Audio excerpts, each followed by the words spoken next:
Les artistes de l'Est parisien, par Pauline Ziadé.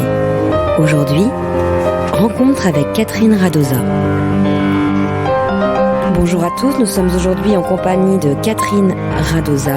Catherine Radosa qui a été en résidence toute cette année à la Maison populaire de Montreuil dans le cadre du programme Actes de langage proposé par Simona Dvorak et Tadeo Cohen. Catherine, qui êtes-vous ? Bonjour à tous. Je m'appelle donc Catherine Radosa, je suis artiste plasticienne et cinéaste. Je suis franco-tchèque et cette année, je me suis retrouvée en résidence à la Maison populaire, qui est à la fois un centre d'art et à la fois un lieu d'éducation artistique professionnelle et amateur. Et avec les curatrices Simona Dvorak et Tadeo Cohen, j'ai eu donc la chance de partager cette année dans ce cadre qui permet en fait d'avoir une année de recherche et de création. Alors comment êtes-vous intervenue dans le cadre de cette résidence ? La résidence se déploie pour moi sur une année. Je travaille avec des lieux, avec leur histoire et leurs habitants. Et donc, en première phase, j'étais en découverte de Montreuil, mais que je connaissais déjà assez bien, notamment pour son beau et riche réseau de lieux associatifs. Mais j'avais encore beaucoup de choses à découvrir. Et j'avais évidemment aussi tout le bagage de travaux, de pièces, de films précédentes que j'ai faits et de sujets qui me préoccupent particulièrement en ces temps. Découverte de la ville, de ses territoires, du public de la Maison populaire et de ce lieu spécifiquement. Tout à fait, et donc d'une manière très ouverte et en pouvant travailler en ayant une ressource très précieuse auprès de l'équipe de la Maison Pop qui connaît évidemment très bien son territoire, l'environnement et beaucoup d'acteurs, d'actrices qui font diverses choses sur ce territoire. Moi, le projet finalement que j'ai décidé de développer dans ce cadre est une continuation de projets précédents qui sont des projets qui travaillent à partir des mots qui composent la devise française, qui sont des mots éparpillés dans l'espace public. Vous aviez déjà travaillé autour de l'égalité, fraternité, liberté, auparavant, c'est ça ? Autour de mots égalité, liberté, et donc en effet, pour compléter le triptyque, il restait ce mot fraternité. Et donc j'ai regardé sur la carte de Montreuil et comme dans la plupart de villes françaises, en effet on y trouve la rue de la fraternité, la rue de la liberté et de l'égalité, mais aussi la place de la fraternité. Et moi donc j'ai décidé de m'arrêter justement sur la place de la fraternité. C'est-à-dire s'arrêter pour y penser, s'arrêter pour y être au niveau géographique, s'arrêter de quelle façon ? C'est un peu tout à la fois, c'est un prétexte, c'est une adresse, mais c'est aussi un lieu qui réellement existe, qui est habité, qui est traversé. Et j'ai décidé d'y créer une situation de rendez-vous. Dans mon travail, je procède souvent par une découverte de territoire, par beaucoup de rencontres, par le témoignage. J'aime beaucoup le matériau de la parole. Et je suis à la découverte de l'espace public et des signes qu'on y trouve. Le mot fraternité, il en fait partie. C'est un mot qui à la fois a un grand aura, une grande histoire, qui a une grande importance, une grande actualité aussi, mais qui en même temps est dans une sorte de dormance. Voilà, c'est des mots qui nous entourent, mais voilà, comment on prête réellement attention à eux. Ou comment revitaliser justement un mot, ou remettre du sang ou de la vivacité dans le mot, ou de la vie tout simplement. Exactement. L'idée c'était justement de sortir ce mot un peu de son dormance, de le réveiller. C'est vrai que ça va bien avec acte de langage finalement, autour de ce mot-là, recréer une forme d'action collective. Et c'est ça. Et donc pour moi c'était de se dire on est sur la place de la fraternité.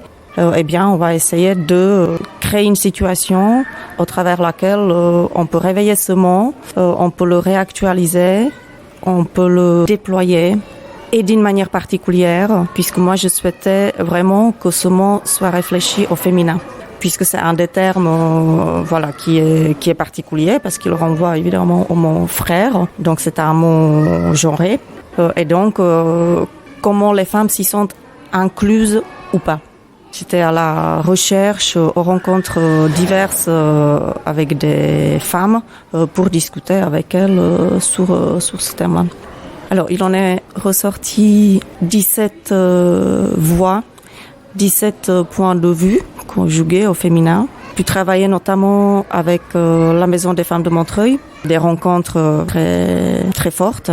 J'ai pu rencontrer également Sophie Jankowski, par exemple, qui s'occupe d'un terrain qui est à côté des murs à pêche à Montreuil, donc qui est dans une démarche écologique très liée à la terre.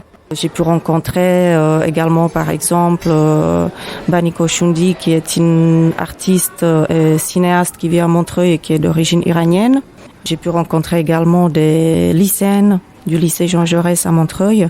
J'ai pu également échanger sur le sujet avec Sophie Vanish, qui est une historienne française spécialiste de la Révolution française, mais également avec Elisabeth Pelcès, qui est magistrate.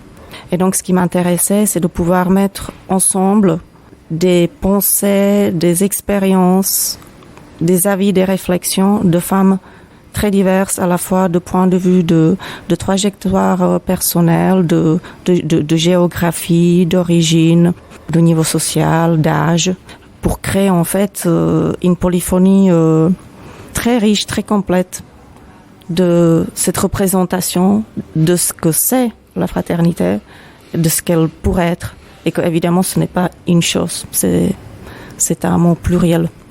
Il y a eu déjà des restitutions de ce travail, il y a eu la Nuit Blanche, je crois. Qu'est-ce que vous pouvez nous en dire, et qu'est-ce qui va se passer le 27 novembre prochain au Méliès? Moi, j'aime souvent de créer des projets qui construisent des formes, des moments et des situations différentes. Ce projet-là, il commence par les rencontres avec différentes femmes. Il se prolonge ensuite dans une création sonore et textuelle et qui se traduit dans une forme d'installation dans l'espace public qui a eu lieu le 3 juin dernier sur la place de la Fraternité, donc, et qui était à la fois donc une installation visuelle et sonore, mais aussi une performance. L'idée, c'était de proposer à toutes les personnes, qui étaient invitées sur l'événement, mais aussi qui passaient là, parce que on est dans l'espace public. Donc l'idée, c'est justement que tout le monde puisse se joindre à la situation. Et donc l'idée, c'était en fait de s'emparer des banderoles, de 10 grandes banderoles, avec des textes à la fois que j'ai écrits, avec des extraits des entretiens avec les 17 femmes que j'ai pu réaliser. Et des mots assez forts qui en ressortaient, des alternatives, des synonymes de ce mot fraternité. Et donc la proposition était de porter collectivement ces banderoles dans un parcours symbolique en partant de la place de la Fraternité, par la rue de la Fraternité, la rue de la Liberté, de l'égalité et la rue de l'avenir.